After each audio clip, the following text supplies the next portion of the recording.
Dakle, prvo bih da vam poželim dobrodošlicu na infosesiju o EU programima i fondovima ispred Balkanske bezbednostne mreže i da se zahvalim puno našim domaćinima, Barbari i celom timu Privredne komore Beograd na ovoj izvanrednoj inicijativi koja dolazi u pravo vreme, u vreme velikih izazova za našu privredu.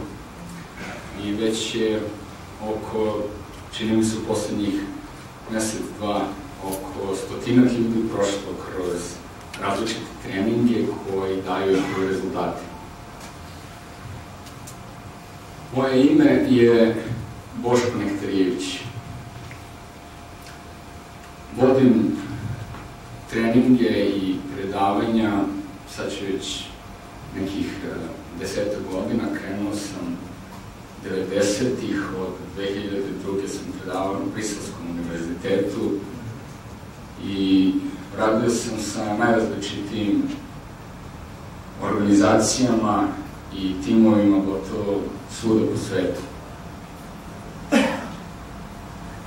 Moje opredeljenje da živim i radim ovde, u Srbiji i zemljama Balkana, je pre svega zbog toga što verujem da su ljudi sa Balkana i ljudi iz Srbije danas najveći potencijal koji Evropa ima i da možemo da pobeđujemo u onome što mi trenutno zovemo EU fonding arena.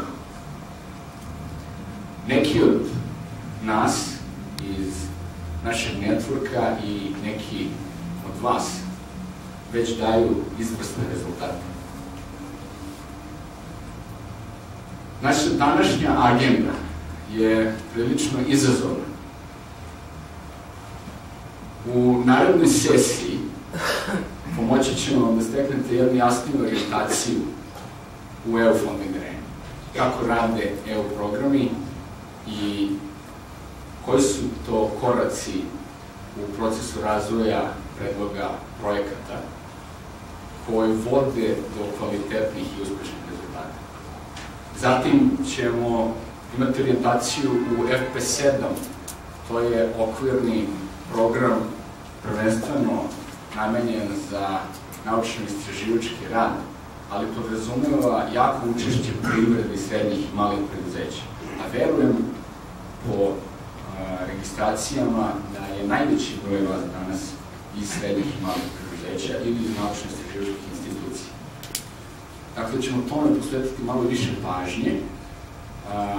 Moj kolega i prijatelj, profesor dr. Steve Korić će govoriti o tome. Nakon pauze kolega Ratko Bojović će vam predstaviti glavne fondovne instrumente koji su na raspolaganju organizacijama iz Srbije i organizacijama sa Balkana.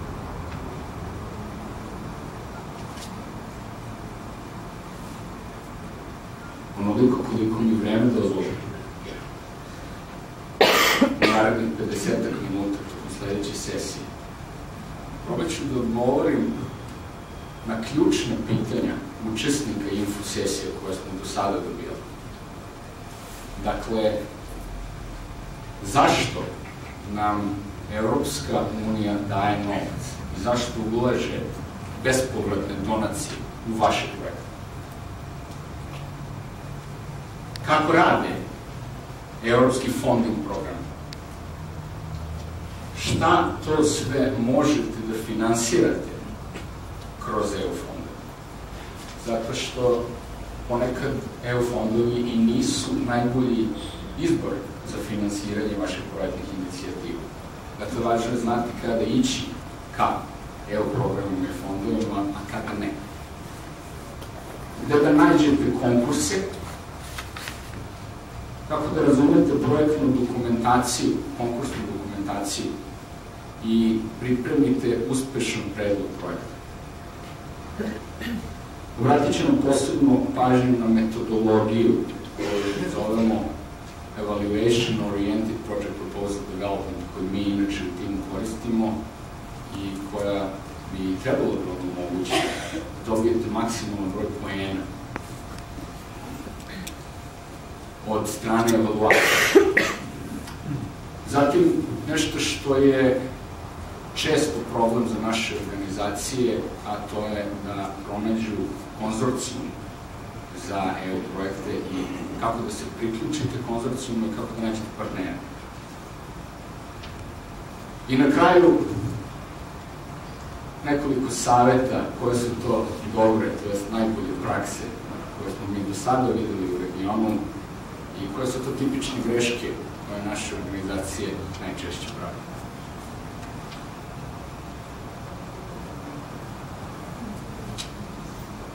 Priprema samog predloga projekta je samo, dakle, vrh ove piramide, vrh ledenog brega i predstavlja tek negde oko 30% posla.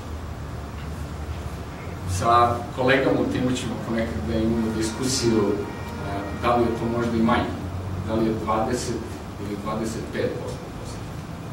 Najveći deo posla, ovih 70%, su u stvari istraživanje, komunikacija, analiza podataka, zatim rafiniranje svojih planova i planiranje, pa onda ponovno pregovaranje sa partnerima i međunarodnim institucijama.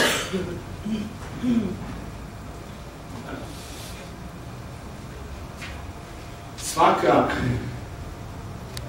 projektna inicijativa i svaki projekat počinje sa idejom.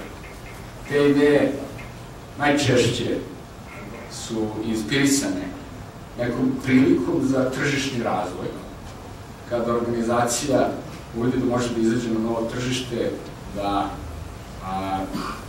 krene sa nekim novim uslugama ili s nekim novim proizvodima. Znači, identifikujemo neku priliku za razvoj.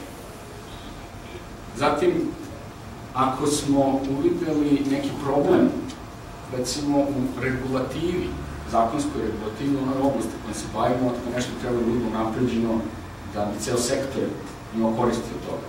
Ili u okviru lokalne zajednice, nešto može da se unapredi, da se reši neki problem. Sve češće imamo klijente koji su inspirisani da pišu predloge projekta zbog toga što su otvoreni neki konkursi i onda su informisani da mogu da dobiju neke novce, pa kažu, hajde da vidimo šta da napišemo. Svi ovi motivi su legitimni.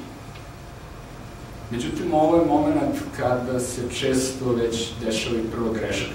Klijenti nas obraćaju u ovoj fazi već sa izjavama kako imaju sjajan projekat, samo treba da im pomognemo da dobiju novce za taj projekat, ne razlikujući dobru ideju od dobrog predloga projekta.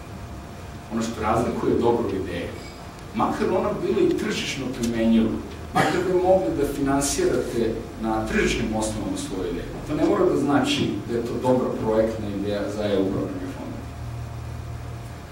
Ono što razlikuje ideju od dobrog predloga projekta je faza istraživanja i analize. Ako koristimo metodologiju koju propisuje Evropska komisija, fazu istraživanja i analize ćemo početi analizom konteksta u kome nastaje projekat. Počet ćemo, dakle, sa analizom ključnih stakeholdera. To je prvi korak. Kad kažem stakeholderi, koristi strani izraz. Namerno, ne zato što smatram nešto fali srpskom jeziku, nego zato što je engleski radni jezik na kome ćete pisati predloge projekta u ovoj fazi. Pa da vam približim terminologiju koju koristi Evropska komisija. Dakle, stakeholderi su svi oni na koje vaša projektna inicijativa može da ima bilo kakav uticaj ili koji mogu opet s druge strane da utiču na vašu projektnu inicijativu. Jedna široka grupa organizacije. Morate da pravite razliku između stakeholder i shareholder. Shareholder su oni koji su investitori i vlasnici dela kapitala u vašoj organizaciji. Ovo je jedna šira grupa stakeholdera na koju vi imate neki uticaj. Vrlo je važno da obratite posebnu pažnju kada napravite prvo registar, jednu listu unutar vašeg tima, ko su to sve stakeholderi na koje vaša projektna inicijativa utiče, vrlo je važno da odmerite koji su oni koji imaju veliku moć i interes. Najlakša metodologija za sistematizaciju, za analizu stakeholdera je da napravite ono što mi zovemo power interest grid. Dakle, da pripremite strategiju za komunikaciju kako ćete se obratiti stakeholderima koji imaju veliku moć i veliki interes za vašu projektnu inicijativu. Ukoliko ne adaptirate strategiju za komunikaciju sa njima adekvatno, vi ćete neći u stvari na najveće otpore. Nakon analize stakeholdera analiziramo probleme. Ovde se često opet dešava greška da pođemo od analize problema za koje mi iz našeg ugla kao jedan od stakeholdera, kako gledamo situaciju, analiziramo probleme za koje mi mislimo da su ključni. Naš zadatak je u stvari da analiziramo probleme koje imaju svi stakeholderi i to jedino može da se postigne kroz dvosmernu komunikaciju sa njima. Zato je ovo jedan kompleksan proces koji zahteva puno komunikacije, pregovaranja i vremena. Kada smo sistematizovali probleme, grupisali, tako da dobijemo one koji su prioritetni i videli kako su oni međuzavisni. Iz toga proizlazi, formalno to zovemo jezikom Evropske komisije ili projekt menadžmenta, drvo, s jedne strane drvo problema, s druge strane drvo ciljeva. Ne morate da pravite tako detaljne grafike, to se retko radi, ali neophodno je zaista da sistematizujete probleme i ciljeve. Taj uzročno-posledični odnos u projektu između problema koje ste identifikovali i ciljeva koje postavite je jedna od ključnih stvari koja se ocenjuje u vašem predlogu projekta. A onda dolazimo do analize strategije. Pošto smo rafinirali koje ciljeve treba da ostvarimo, najčešće smo u situaciji da imamo limitirane resurse, ljude, vreme, novac i dođemo do zaključka da ne možemo baš sve probleme u tom sektoru u toj oblasti da rešimo. Tako da moramo da izaberemo koji su ključni i koja je najbolja strategija, na koji način ćemo da ostvarimo maksimalne rezultate sa ovim resursima koji su nam na raspolaganju. Dakle, u tom trenutku prelazimo na strateško planiranje i na analizu najbolje strategije. To su prva 4 koraka, ujedno i ono što Evropska komisija zove intervencijona logika, ili tako počinjemo da gradimo nešto što zovemo log frame matricu, koja je za dobar broj projekata, recimo u okvirima IPA programa, ona je obavezna, a korisna je i za nekih drugih instrumenta Evropske komisije. Jedna od tipičnih grešaka u ovoj fazi je da se obratimo donatoru, da li komisiji, da li bilateralnim donatorima, pre nego što smo uradili analizu istraživanja. Nemojte to da radite. U najboljem slučaju donator će da oceni da ste vi dobro namerni, da tu ima nekog potencijala i usmerit će vas na pravi put kako da dođete do dobrih partnera i do dobrih informacija, ali u najgorem slučaju možete smatrati da ste nekompetentni da rešavate taj problem s obzirom na to da nemate dovoljno znanja i iskustva u toj oblasti i nezgodno je ako donator zna više o problemima koje vi hoćete da rešite nego vi. Dakle, jedan od najznačajnijih stakeholdera koji treba posvetiti dosta pažnje u analizi je naravno Evropska komisija. Dakle, nužno je razumeti njihova očekivanja. I želeo bih da kada god u nekom narednom projektu neko pomene Evropsku komisiju, da se setite ove rečenice danas. Tamo radi oko 150.000 ljudi otprilike samo u Briselu, koji uglavnom provode svoje vreme, kada nisu na ručkovima sa kolegama po briselskim restoranima ili ne piju kafu negde, uglavnom pišu neka dokumenta.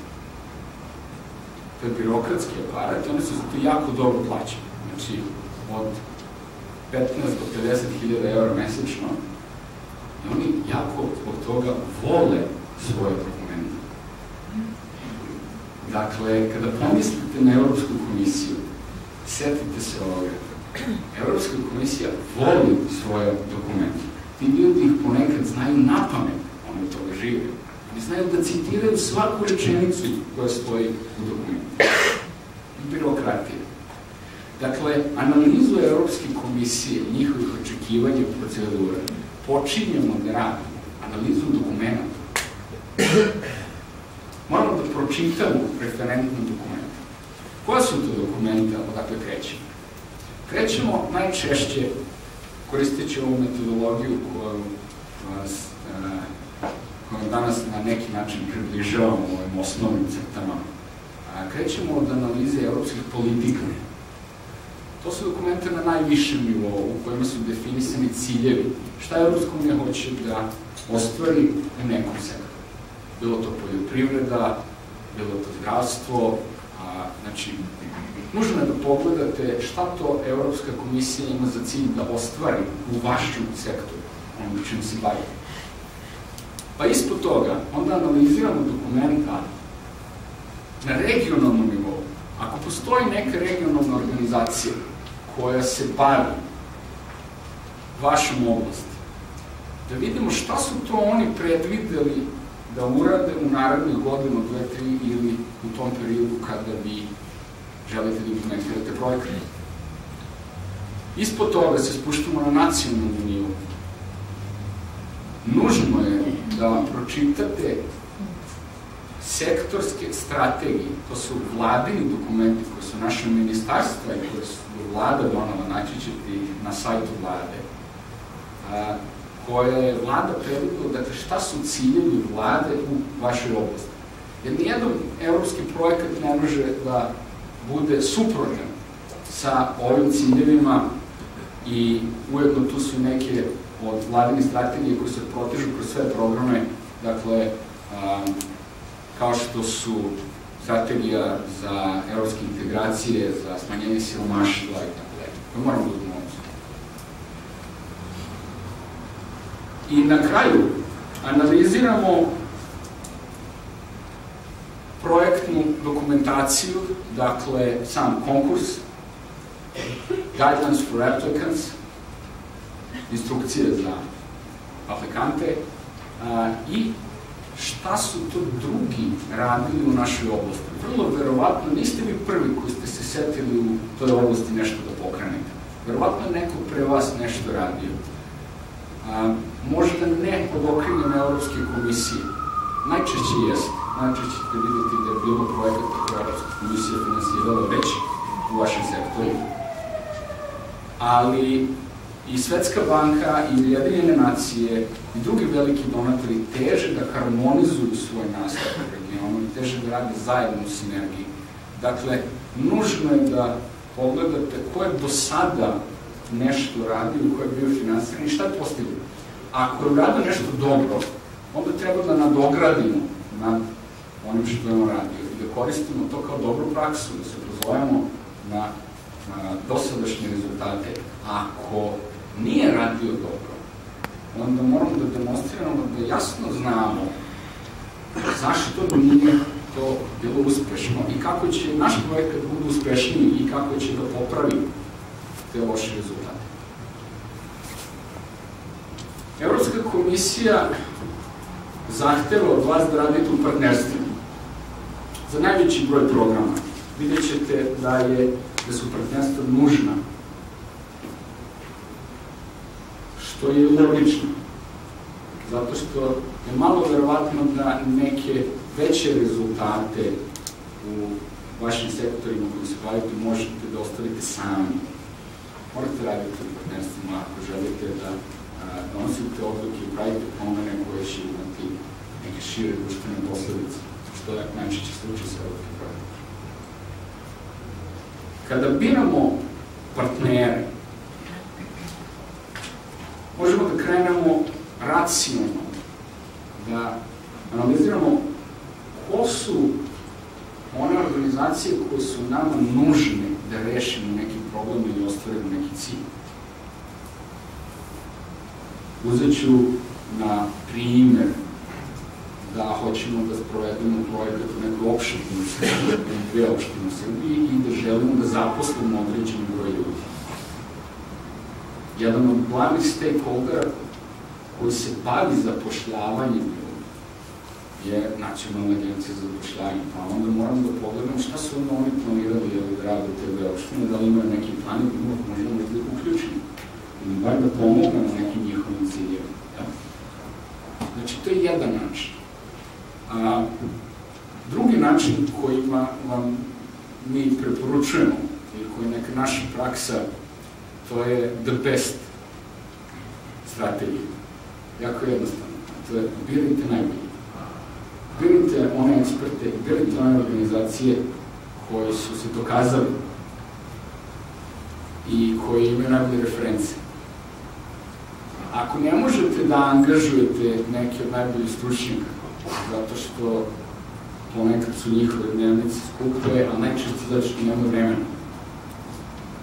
Meni se u dosadašnjem iskustvu za poslednjih 10 godina nije desilo da se obratim nekome ko je guru, ajde da tako nazovemo, iz svoje oblasti, a da me odbio, makar da mi da savet ili pokaže neki drugačiji ugao kako možemo da pogledamo na problem ili da me preporuči neke druge partnere ako je on zauzet da se uključi.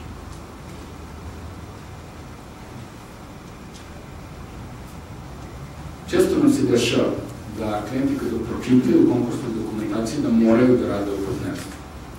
Imaju otpor prema tome i onda okrenu na telefon par prijatelja i organizacije s kojima imaju neku izgrađenu saradnju i kažu Evropska komisija traži da ovdje potpišete i pečat i potpis treba samo od vas, ne treba ništa mnogo da se prodamo prijatelja, samo pošaljete na te izjave o partnerstvu i onda mi formalno imamo partnera. A mi ćemo sve da uradimo, mi ćemo da napišemo predlog projekta i bit ćete nekih para, Bog bit će sve sjajno. Vidite, ako takav projekat čak i prođe i dobije finansiranje, to su vrata u ogromnom problemu u implementaciji. Dakle, vi nemate u tom trenutku jasno definisana ni očekivanja šta koji partner treba da radi, ni kuda idu novci, tokove novca, ni kako kontrolišemo ko je dokle stigao, ni šta su čije pojedinačne odgovornosti. Tu onda nastaje zaista veliki problem u implementaciji. Imamo puno takvih slučajeva kada se organizacija vraća na onoj bazi kad im je Evropska komisija ukazala da ne mogu više da nastave tako rad, jer je pola para već potrošeno na ono što nije planirano, nema se dobre koordinacije u timu, ne ostvaraju se rezultati i hajde spašavamo sad šta se može spasti da sutra ne izgubimo nastavak finansiranja ili čak možete se nađeti u situaciji da Evropska komisija traži da vrati novac, što će dovesti jako nezgodnu poziciju. Ovo je pravi moment da počnete da gradite tim. I to da počnete da gradite tim kroz zajednički razvoj predloga projekta. Da uključite partnere vrlo aktivno u zajedničko planiranje. I imat ćete tu prilike da upoznate bolje, vidite s kim radite. Da li su to ljudi od reči? Kakvi su im kapaciteti, kakvi su im odnosi u timu? Nekad ćete početi sa pretpostavkom, recimo ako vam je u konzorcijumu član, uzet ću neku opštinu, možda grad ili neki sekretarijat, da ćete početi sa pretpostavkom, ok, to je sigurno jedan iskusan tim koji ima puno znanja i kapaciteta koji može da odradi svoj deo posla, da kad sednete na sastanak sa njima vidite da oni realno nisu dva evropska projekta implementirana kako dva, nijedan. Tamo možda nema troje ljudi koji pričaju engleski i mogu da komuniciraju sa evropskim institucijama na engleskom i ima dobro ilustrarno problem. Znači, to je u ovoj fazi analize stakeholdera isto nužno predvideti. Tako da, jedan od ciljeva tokom našeg projekta je da ojačate, recimo, kapacitete tog partnera s kojim radimo, da bi oni mogli efikasno da zatrovaju svoje ciljeve. I da rade svoj deo posla.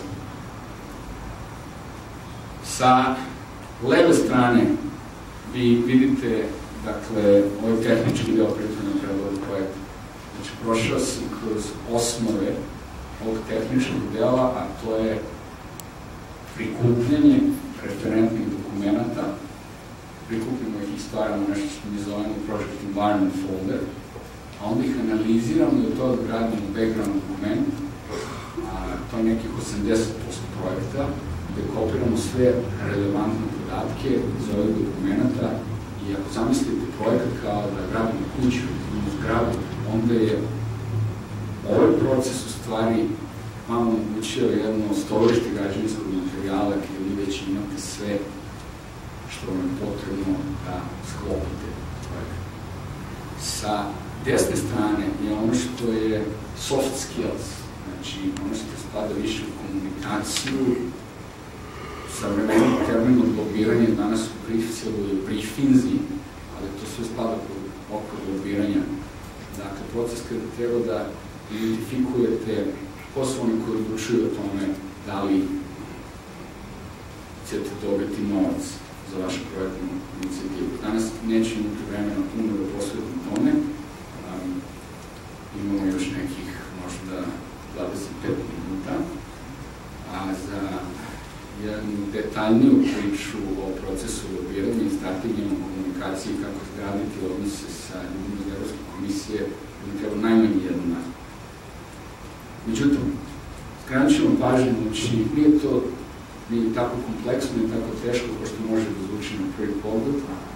Sam prised je tako koncipiran i organizacije su u strukturi i procedurama adaptirane da su sve informacije koje su vama relevantne vrlo transparentne, za razliku od našeg okruženja. Vi ćete vrlo lako doći u situaciju da stupite u kontakt sa svim zvaničnicima koji vam trebaju i da dođete do svih neophodnih dokumenta koji vam trebaju. Daću samo dva savjeta danas. To je, u ovoj fazi je dobro da identifikujete ko to mora da kaže da. Ko to mora da klimuje glavom da bi dobili finansiranje. To nije preveliki broj ljudi.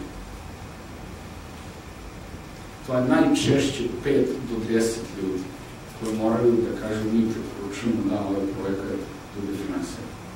I nije teško doći do toga ko su ti ljudi, ni u Srbiji, ni u Srbiji. Drugo, da identifikujete ko ne sme da kaže ne.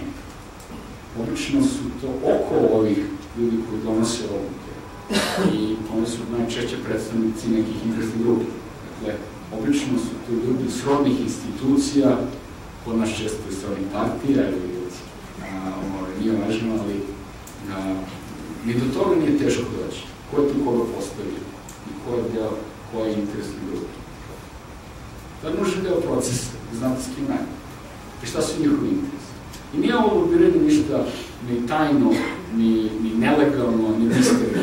Znači, vi samo treba da otvorite kanale za komunikaciju sa tim ljudima, da bi mogli da inkorporirate neke njihove dobre sugestije u vaš predlog projekta.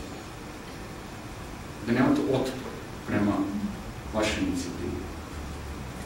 Samo pisanje predloga projekta je u stvari proces planiranja i odgovarati na pitanje zašto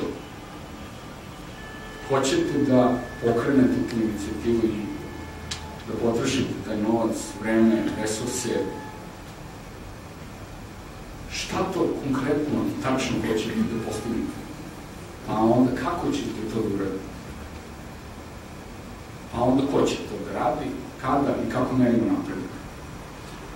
Ono što smo mi razvili vam pomogne u procesu pisanja predloga projekta, zovemo DSM Quality Frame. To je jedan okvir kvaliteta koji vam garantuje da dosegnete one kriterijume za evaluaciju koje donator zahteva da dobijete najviši broj bodova. Suština procesa je da u stvari uradite, ako već investirate ceo ovaj napor i trud, da uradite još jedan mali dodatni korak, to je da uradite posao evaluatora, da odgovorite i na njihova pitanja, tako da smanjite te prostor za subjektivnost evaluatora i da evaluatori moraju da ocene vaš predlog projekta onako kako vi želite, sa najvećim brojem. To opet ne garantuje da ćete dobiti finansiranje projekta. Znači, zašto je vrlo jedna konkurentna utakmica. Ali vas dovodi u dobru poziciju da dobijete podršku. Ko razume ovaj sledeći slajd, razumeće samo suštinu toga kako rade EU fondni program. Dakle, sve se dešava u ovom trouglu koji vidite ovde između političara, Evropske komisije i krajnjih korisnika. Političari se oštro bore i pregovaraju oko svojih interesa. I oni najčešće, kao i kod nas, tako i u Evropi i tako i svuda po svetu, zastupaju neke svoje interesne grupe koje glasaju za njih ili finansiraju drugu tamo. I to je jedna oštra i dinamična borba, ali na kraju oni dođu do nekih zajedničkih ciljeva.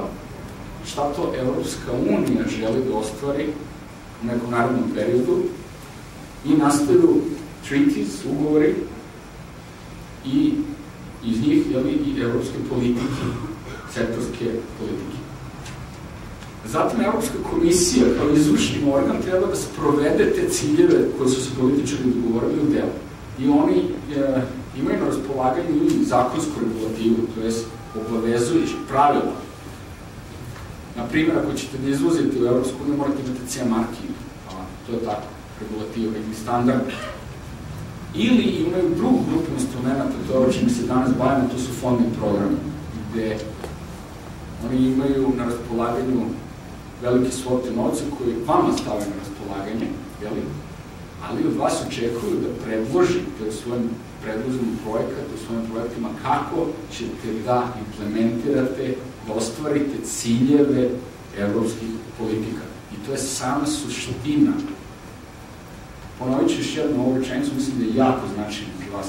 Tu najčešće imamo nerazumevanje, 80% mojeg posla se svodi upravo kada radimo sa klijentima na uklapanje vaših projektnih ideja i onoga što Evropska unija želi da postigne. Dakle, Evropska unija vam daje fondove da ostvari ciljeve iz evropskih politika. Ne vaše ciljeve, nego vaše ono što su oni jasno definisani da žele da postigne. I onda imamo beneficiaries, to smo mi, krajnji korisnici, koji su najrazličitiji profila iz sektora, od srednjih i malih preduzeća, naučno-istraživačkih institucija, nevladinih organizacija i tako dalje, koji implementiraju projekte, a mi merimo posle toga impact. Vidimo dok smo stigli sa tim projektima i kreće novi ciklus. Dakle, malo detaljnije ovaj slajd iz treaties, sigurno ste čuli za Lisabonsku agendu i treaty i još neki od ovih koji su tu, bili su dosta aktualni u ovom poslednjem periodu. Sada imamo Europe 2020 ciljeve do 2020. Iz kojih proizilaze politike Evropske unije, a iz svake politike imamo najmanje jedan funding program koji je namenjen da se implementiraju ciljevi ove politike. Dakle, ako se bavite naučno-istraživačkim radom, onda treba da pogledate prvenstveno u FP7, pa ako se bavite poljoprivredom, enterprise policy i tako dalje, za svaki od ovih politika stoji najmanje jedan fondni program. 2006. je rađeno programiranje. Evropska unija je isplanirala za period do 2013. na šta će da potroši novac u svakom od ovih sektora. Tada su dizajnirani fondni instrumenti koje imamo danas. Sada već je uveliko u toku proces planiranja instrumenta i programiranja instrumenta do 2020. Ovo je period kada se vrlo aktivno lobira u Briselu, gde se neki od vaših strateških prioriteta uključuje i tako da. Evropska unija ima 3 glavne logike, fondne logike. Znači, kako daje novce. To su strukturni kohezivni fondovi kojima najčešće upravljaju nacionalni posrednici, linijske ministarstva. Community action programi zajednice, tako ih mi prevodimo, i njima upravlja Evropska komisija u Briselu. Što je dobro, jer se evaluacija, ocena vašeg predloga projekta tamo dešava. Dobit ćete nezavisnu, nepristrasnu, najobjektivniju moguću ocenu kvaliteta vašeg predloga projekta. S druge strane, to je malo nezgodno jer imat ćete izuzetno jaku konkurenciju. Takmičit ćete se sa najboljim u svetu. External cooperation program, jer mi smo do skora bili van Evropske unije i sad smo negde na pragu, negde smo između, tako da, ali i dalje spadamo pod external cooperation programs i njima upravlja evropska delegacija, a ovim programima koordinira Europaid, to je kancelarija, sad ću vam pokazati tačno gde je website. Do 2020. novi prioriteti Evropske unije, na što će biti odvojeno dosta novca, da ne ulazim zašto, svi ste svesni i ekonomske krize, i klimatskih izazova, i demografskih promjena s kojima se Evropa suočava, znači starenje Evrope i tako dalje. Dakle, ono što su prioriteti na što će Evropa do 2020. kroz fond programa da govori, to je da postane jedna smart, sustainable and inclusive economy. Dakle, fokus je zapošljavanje, inovacija, edukacija, social inclusion, socijalna inkluzija i climate and energy trends. Nemojte se uplašiti na ovo sladu, stvarno imamo puno informacija. Ovo je pregled programa spoljne pomoći. Za vas su možda najinteresantniji, što ne znači da ne treba da gledate kada, za one koji imaju malo više iskustva u razvoju predloga projekta i traženju partnerstva, ne treba da gledate ove ostale, ali trenutno najinteresantniji je IPA. To je geografski instrument. Mi smo dobili pomoći od ovih transverzalnih instrumenta iz Stability Instrument, Macro-Financial Assistance i Humanitarian Aid, posebno u onom periodu konflikta tamo 90-ih, kako sećate onih džipova i tako dalje. To je Humanitarian Aid. Ova dva instrumenta bi direktno budžet, bi ih indirektno dobili. Geografski instrumenti, IPA, u najvećoj mjeri funkcioniše kroz konkursi, tako da mi danas imate puno otvorenih, imali smo sad u poslednjem periodu puno otvorenih konkursa za IPA cross border, recimo, da je do skora otvoreno nekoliko cross bordera, a mislim da je sad jednostavno jedan. Tematski instrumenti, azil, migracija, food security, environment, energy.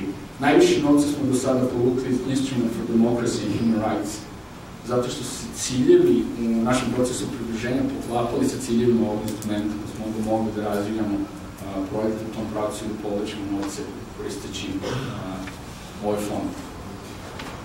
Community action programi, rado ćemo posvetiti pažnje u trećoj sesiji, detaljnije.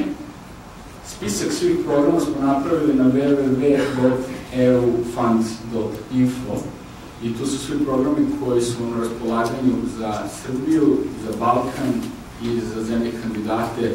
U nadi naravno da ćemo u neko skorije vreme dobiti status kandidata, da ćemo se otvoriti i prilike fondovi koji su na raspolaganju kandidatima. Dakle, neću se ovdje zadržavati, kao što se neću zadržavati i na ciljevima strukturnih fondova. Htjela bih da vam napomenem jednu stvar. Do sada sam često slušao, poslednjih najmanje na 6-7 godina sa ljudima iz institucija. Mi kao Balkanska bezbednostna mreža imamo cilj da pomognemo jaču saradnju, kroz-sektorsku saradnju institucija, naučno-istraživačkih instituta, privrede, nevladinog sektora i tako dalje. Znači da jačamo kroz-sektorsku saradnju koja je preduslova da se implementira ta zajednička bezbednostna politika Evropske unije. Ali do sad sam slušao uglavnom ljudi iz institucija kako za vas nisu interesantni strukturni i kohezivni fondovi, zato što su oni namenjeni zemljama članicama, pa vi ćete ko zna kada moći da aplicirate za njih. Ali samo da skrenem pažnju na drugačiji pogled na stvari. Vi morate da radite sa partnerima iz Evropske unije, a vaši partneri iz Evropske unije, a da ne pričamo o emigraciji našim ljudima koji tamo imaju preduzeće i tako dalje, mogu da koriste strukturne i posljednje fondove. Mi smo sada razvijali brojne projekte u kojima smo indirektno imali velika sredstva i veliki benefit koristeći upravo ovo instrument.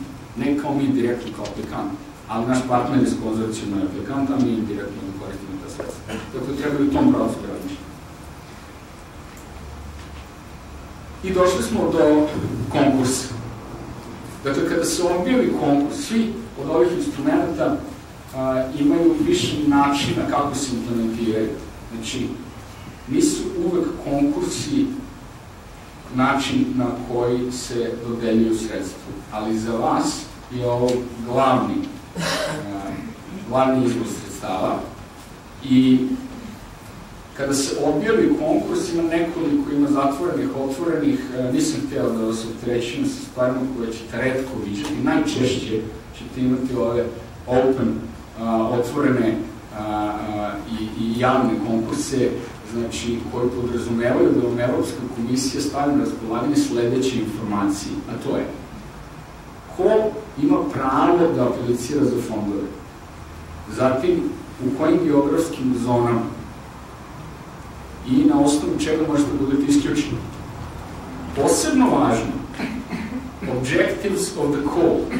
Vidite, imali smo na treninzima puno ljudi koji samo na osnovu toga što su pročitali ime nekog konkursa, recimo da je to, ne znam, oblast ICT-a, onda dođu i kažu, ok, ovo je sigurno za nas jer se mi bavimo ICT-a, ali ne pročitaju tekst, upravo objectives of the call.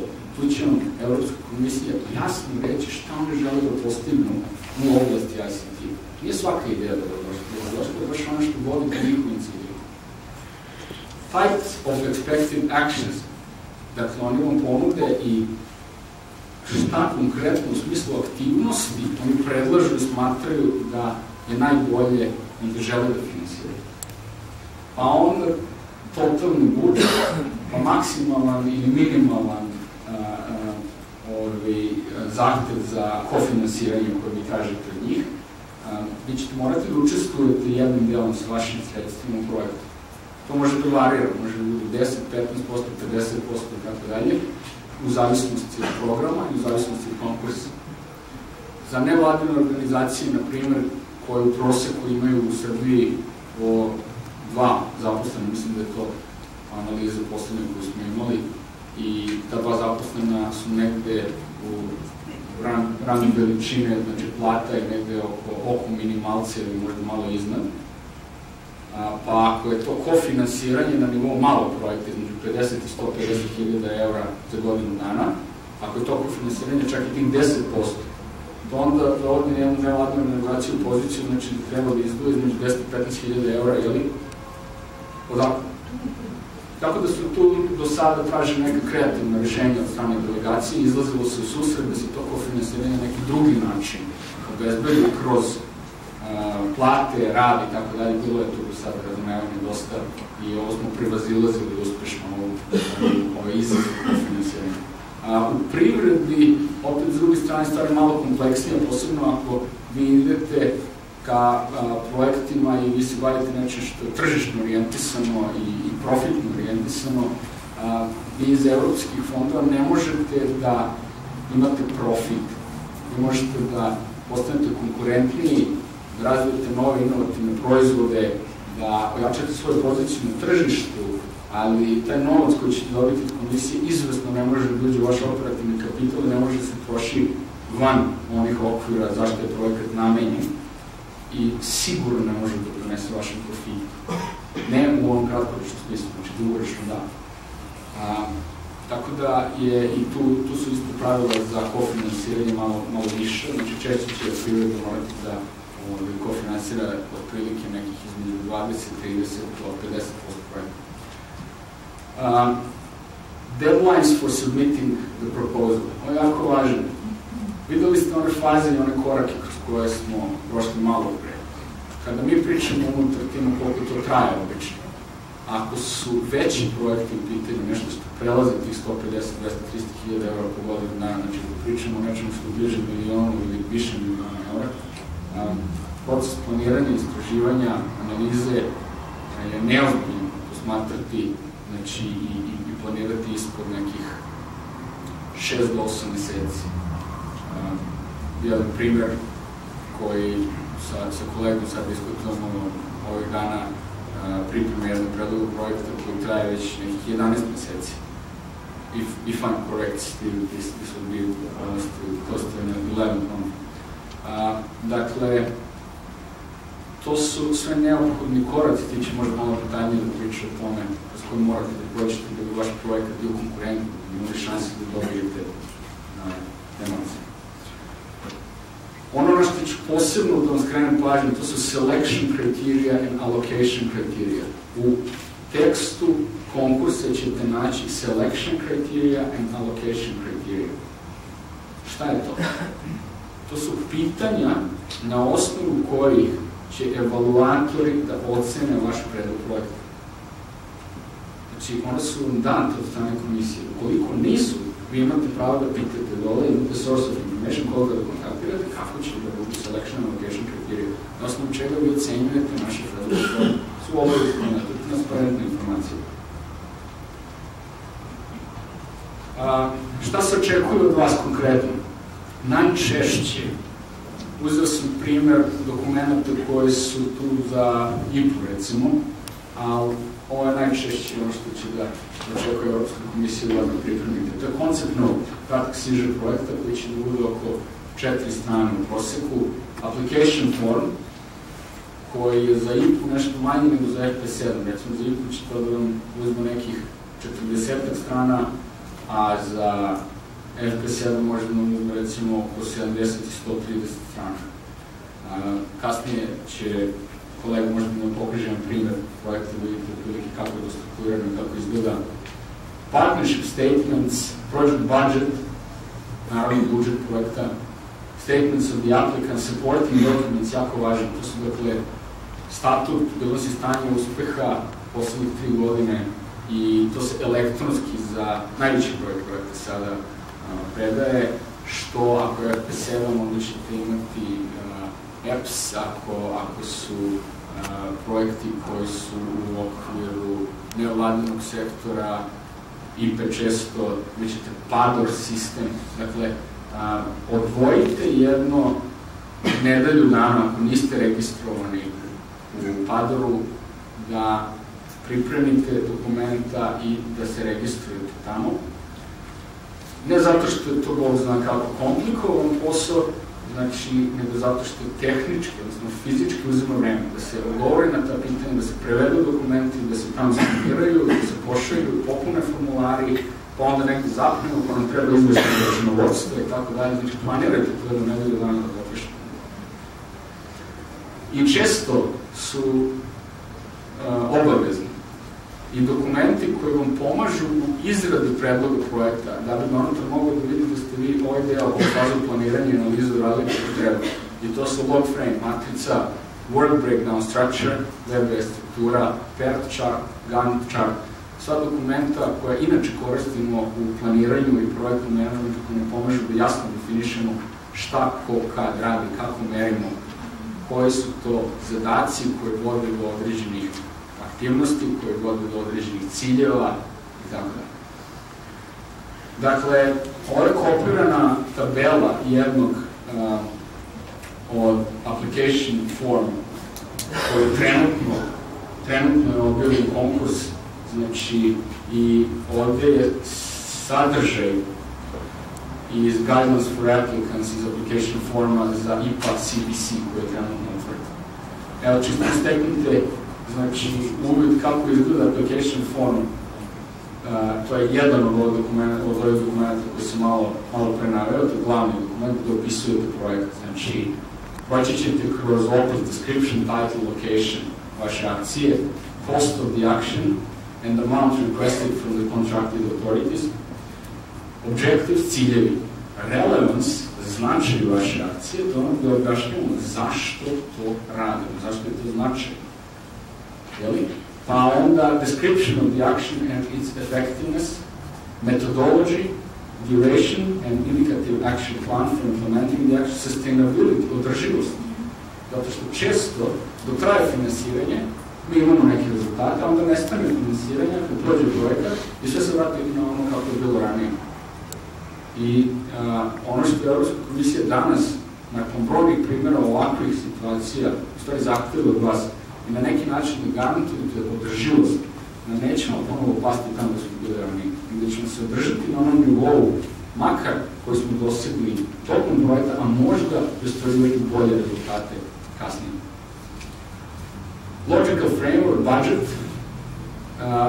Budžet je najbolje praviti da idete na activity-based budgeting. Dakle, kada napravite work breakdown structure, kada rastavite ciljeve u detaljne aktivnosti i zadatke, da za svaki od tih koraka alocirate koji su troškovi neophodni.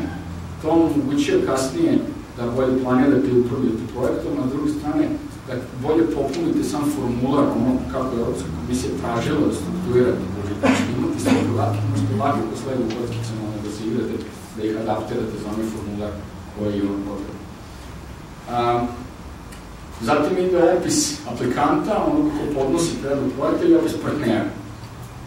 I to će da uzme dosta vremena, ali treba da obrazložite da imate kapaciteta što se tiče menadžmenta, da imate znanja, da imate iskustva i za partnere takođe, da se bavite baš tim aktivnostima koje ste predvideli u okviru projekta. Sad, kako da nađemo konkurse, otvorene konkurse? Ovo je jedan od možda i najznačajnijih delova, znači zato počinjemo.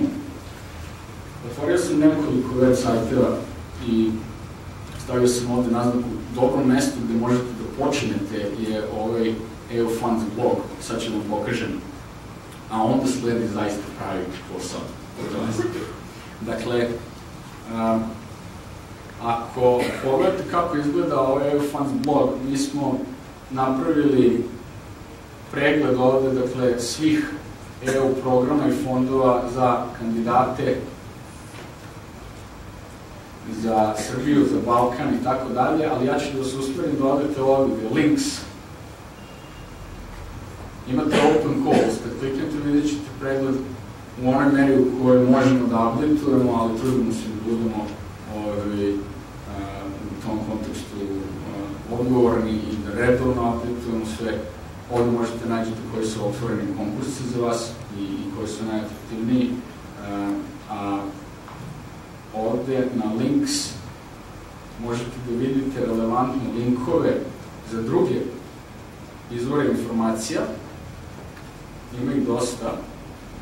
Ja ću neki od njih da otvorim. Dakle, evo trenutak samo.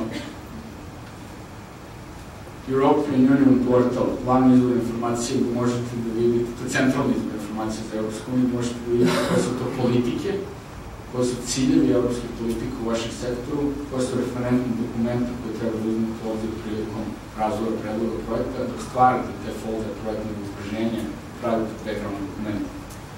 Onda je ovaj info centar u Srbiji je nedavno otvoren, krenuo je da radi i imat ćete nekoliko modela projekata tamo koje su implementirani geografski i tematski u Srbiji.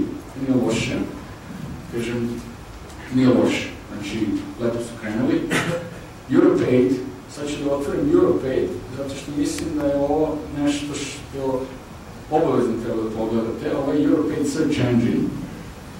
Imate nekoliko kriterijuma po kojima možete da radite search, dakle, grantovi, bespovratna pomoć. Ali ako se vaša organizacija bavi i u poziciji da ponudi Evropsku uniju, to je veliko tržište, da ponudi supplies, services i works, onda slobodno kliknite i ostalo polje da vidite koje su procedure tenderi otvoreni. Samo za tendere Evropske unije imate poseban sajt, takođe je tamo na linku zove se TED, Tenders Electronics Daily. To je ogromno tržište u kojem možete da učestvujete. Zatim, ovde smo kliknuli Open and Forecasted, otvoreni i predviđeni konkursi. Ako stavite Closed, dobit ćete one koji su već zatvoreni, a to vam je dobro puto kad identifikujete ko je dobijao već novac od Evropske komisije, ko su vam drugi stakeholderi, koji su projekte radili. Vi ćete možda naći partnere, možda ćete naći primere dobrih praksi ili onoga što nisu bile baš najuspešnije praksi, češće. Mada mi nemamo neuspešni projekte, nemamo da se... Znači, ja još nisam čuo u Srbiji da je bio neki neuspešan projekt. Sve su uspešni. I kad gledate gde smo, ako hoćete da analizirate šta se dešava u regionu i pitate se kako se mi to danas zovemo, mi se zovemo danas Europe apart from the EU. Eto, ovde nađete geografski region i onda vidite ovdje Europe apart from EU. Ali ako hoćete da svedete to na zemlji i vidite šta je konkretno danas otvoreno za Srbiju, onda odete na Srbija. Vi ćete imati sve ove materijale za predavanja ili na mailu ili na sajtu komore, tako da ne brinete što se tiče učenika, ili ćete još i dodatnih nekih materijala koji mogu da vam pomognu u koraku identifikaciji fondova za vašu organizaciju. Dakle, ako kliknete na Search for Serbia, mislim, kao što rekao, da je možda jedan otvoren trenutno konkurs za IPA kroz vode. Nešto sporo radi Search, ali dobro da ne čekamo zbog vremena, tu smo negdje upravo na granici i još samo ću da prođem nešto što smatram da je otvoreno. Ovo je otvoreno trenutno za Srbiju. Pre neki dan je bilo 5-6 otvorenih konkursa, da se stalno update i stalno se menja. Pozvaću vas da se pridružite Europe Enterprise Network. To je alat koji je Evropska komisija razvila za povezivanje preduzeća, pre svega srednjih i malih preduzeća i pravljanje partnerstva za projekte. Također ću da vas usmerim da se registrujete na www.inco.net. Dobijat ćete redovno, mi to isto šaljemo fondima LAN, dobijat ćete njih najave otvorenih konkursa i nekih događaja koji mogu da budu relevantni. S obzirom na to da je jedan od ciljeva Evropske unije da se SME-evi, dakle srednje i malo preduzeća, da aktivno sarađuju, da uđu u partnerstva sa naučno-istraživačkim institucijama. Znači, ovo je također nešto značajno za vas. I Corbis za FP7 platforma koja je tu da omogući potragu s jedne strane za konzorcijom. Ovde imate sve informacije, manje više, koje su neophodne da identifikujete koji bi mogli da budu vaši potencijalni partneri za neku projektnu inicijativu. Vidite, imamo 6928 trenutno partners profiles, 25 otvorenih konkursa u različitim oblastima, 1701 partnership request, organizacija koja iz Europe traže partnere da vi možete se priključiti konzorcijama i da mislim da je to uvedno za vas i najbolje strategije ako nemate iskustvo sa FP7, su izuzetno konkurentni programi. Pisanje FP7 projekata je, kao što rekao, posao najmanje, znači jedno 6 meseci pripreme, tako da možda najbolje strategije da se priključite u početku nekom jakom konzorcijumu, da prođete kroz jedan projekat gde ćete da naučite kako se procedure Evropske komisije sprovode i posle toga možete da krenete ka razvoju vašeg projekta. I tu možete da vidite neke projektnih ideja, vidite, znači 344 proposing projects. Često nam se desi da organizacije ne pogledaju ovo i onda izađu sa nekom idejom koja je već bila finansirana ili koja je trenutno već predložena. Dakle, toliko ovim izvorima informacija, mislim da je ovo maksimum koji je moguće u ovom vremenskom roku i ja moram sada da završam za još samo 3 slajde ću proći i na Project Generator workshop. Ova je metodologija, kada imate neku ideju kako mi možemo da vam pomognemo u vašoj organizaciji ili sa grupi, sa partnerima s kojima mislite da aplicirate, da zajedno prođemo kroz ove korake planiranja, predloga projekta, rafiniranja vaše inicijalne ideje, tako da bude adaptirano za ciljeve konkursa, za ono što Evropska unija hoće da finansira. I proći ćemo kroz analizu konteksta, analizu stakeholdera, situacije ili njihovih problema, pa onda ciljeva i tako redom. obično je nužno da najmanje imate 3 project generator workshop sa vašim stakeholderima da bi završili ovo prvo 4 koraka i došli do dobro definisanih ciljeva i strategije. Dakle, neki roadmap ahead. U zavisnosti to gde ste u kom koraku. Put ispred vas se svodi na, s jedne strane, ako niste do sada imali prethodnih informacija o fondovima, a to je da se dobro informišete izvorima finansiranja koji su namenjeni za vašu oblast. Zatim, da se napravi jedna analiza potreba, analiza kapaciteta vaše organizacije, pa onda idemo ka rafiniranju i formulisanju projektne ideje. Ako je vaša projektna ideja suviše van okvira onoga što su ciljevi, logični ciljevi za strateški razvoj vaše organizacije, to neće proći. Pa identifikaciji tačno, jasno koji su konkursi predstojeći i koji treba da se raspišu u toj oblasti za koju vi želite da aplicirate i pronalaženju projekt partnera. To uopšte nije tako brzo i jednostavno proces dok se usaglase svi interesi. Znači, pa onda idemo na rafiniranje, zajedničko planiranje i rafiniranje projektnog predloga i preevaluaciju, koga vam savjeto, ako uradite preevaluaciju prema što predate predlog projekta. Mi imamo puno eksperata u timu koji su radili kao evaluatori za Evropsku komisiju, koji će raditi da vam daju komentare kako da napredite predlog projekta, pre nego što to dođe zaista kod evaluatora nosi. I onda ide predavanje samog predloga projekta. Tipične greške s kojima se mi susrećemo. I s time ću da zatvorim sa ovaj deo sa tipičnim greškama, dakle i sa preporukama kako ih prevazići. Najveći broj predloga projekata koje smo mi pogledali oslikavaju suštinsko nerazumevanje kriterijuma one koji su date od strane komisije, znači za ocenu predloga projekta. Šta to znači? Znači da nisu pročitali guidelines for applicants. Napisali su ceo predlog projekta, a zaista nisu čitali guidelines for applicants. Vidite, nemojte to da radite od druge strane. Neozbiljno očekivati od nekog. Meni nikad niko nije dao ni 1000 € za džabu. A 150 ili milion ili 2 ili 5 miliona, a da ne pročitate dokumentaciju šta se od vas traži. Iako su to odredno dokumenti. Poor needs analysis. Dakle, kako ćemo roki brzo, hajde 2-3 ljudi, potpišite nešto, pa valjda ćemo stići. Nemojte mi to da radite. Znači, ako vaš projekat nije utemeljen na dobroj analizi stakeholdera, analizi problema, ne predviđa jako partnerstvo, znači organizacije koje imaju kredibilitet i iskustvo da svako u svojoj oblasti sprovede uspešno te aktivnosti koje ste im namenili, neće ih proći. Small relevance for the program objectives. Ovo je najčešće ono kad se čovjek zadrži, organizacija se zadrži neke svoje ideje i onda neće da pusti u odnosu na ono što je Evropska unija hoće da finansira. Znači, mi ipak mislimo da je ovo mnogo korisno. Nema veze što su oni u konkursu napisali da oni neće to da finansiraju ili nešto drugo. A to bi bilo nekako dobro upakovati u ovo.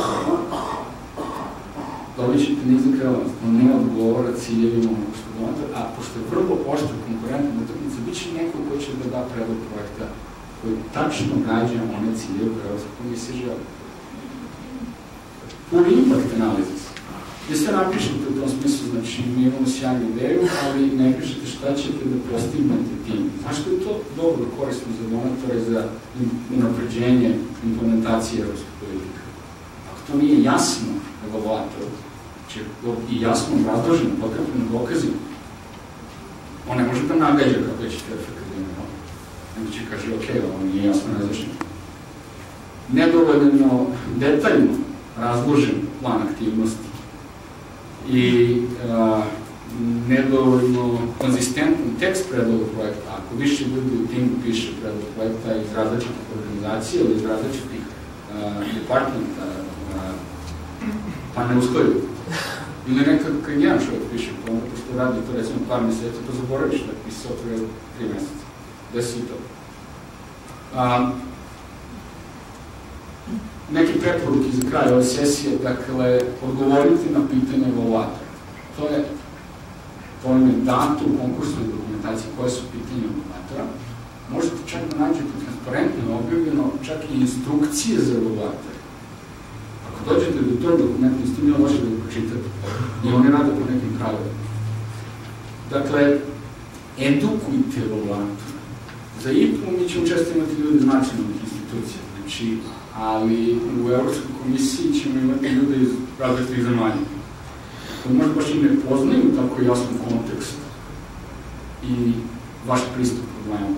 Dakle, morate im jasno objasniti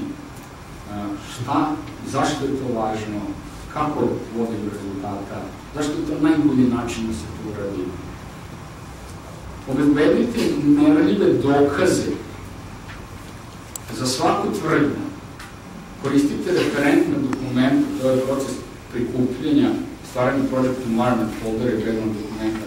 Pozovite se na izvore informacija i dokumenta Evropske komisije koji ne mogu da ponegaju.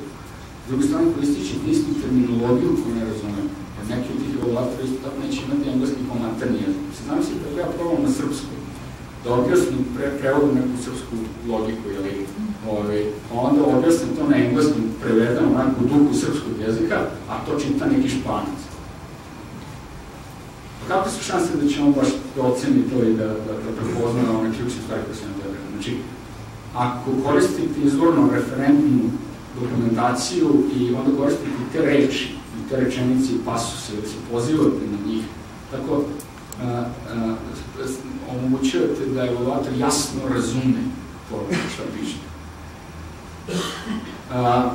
Takođe predstavite dokument u najboljem na formatu da čitalac može da ga bez zamora razume.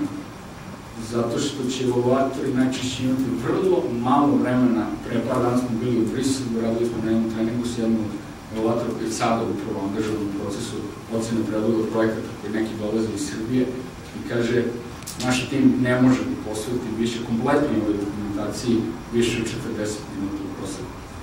Vaš koncept siže, znači siže projekta ima 10-15 minuta. Pa nemojte ga onda zatrpati, to onako da ne volim da se pročita koliko tu ima reči i tako nekako. Predstavite tako da je lakse čitanje. Just enough details, taman dovoljno detalja da je svima jasno kako ćete da ostvarite taj cilj koji ste naveli. Tu treba imati dobru meru.